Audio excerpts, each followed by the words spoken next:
When shopping for a new tile for your home, you may have come across the phrase rectified porcelain. If you're wondering what it means, you're not alone.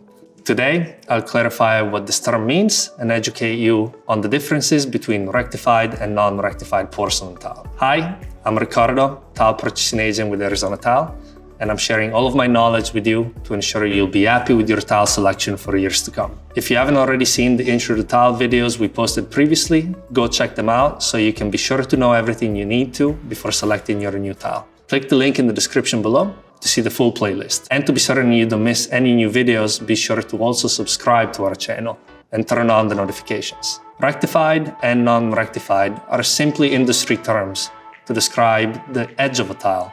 First, non-rectified, commonly referred to as pressed, describes tile edges of a porcelain that has been fired and had no additional finishing process applied to the edges. If you look closely at the edge of a non-rectified or pressed tile, you'll notice a slight rounding or pillowing effect. When a tile has a traditional non-rectified edge, there can be very slight size variations from tile to tile. However, tile variations are so small that you wouldn't notice them at all once the tiles have been installed or grout has been applied. The term rectified instead refers to a manufacturing process where the edges of a porcelain tile are ground or cut to minimize size variations between tiles.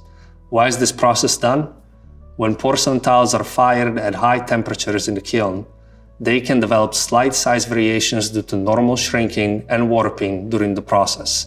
Size differences of up to 1.5% are considered normal from tile to tile.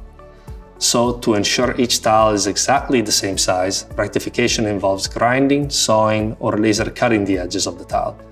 This creates uniformity in size, removes the normal variations along the edge, and ensures sharp 90-degree corners. In order to avoid unnecessarily sharp edges or corner chipping post-rectification, most manufacturers also will micro-bevel the rectified tiles, allowing for safer handling and less breakage. Rectified tile is not necessarily a better choice, it's just a relatively new process that has made certain aesthetics possible. Namely, the precision-cut edges and sharp corners of rectified porcelain make very thin grout lines possible, as the tiles can sit much closer together, as little as 1/16 of an inch, and this creates a clean, symmetrical, seamless appearance that some modern homeowners prefer. It is also important to note that all of our 24x48 products are rectified by the manufacturers, whereas this is not always the case for smaller sizes such as 12x24. While a smaller grout joint may be appealing, there are many factors involved in achieving this outcome beyond the tile you select. So if that's something that you're hoping for, be sure to talk to your installer to determine if it's a possibility for your project. To help you make a decision that makes sense for your space, style, and budget, let's summarize the pros and cons of rectified and non-rectified tile. Rectified porcelain tile may be the best choice for your project if you want thin grout lines, want sharp, precise edges for a sleek, seamless look, or if you're installing large format tile, typically referred to as a tile that's longer than 15 inches on any side.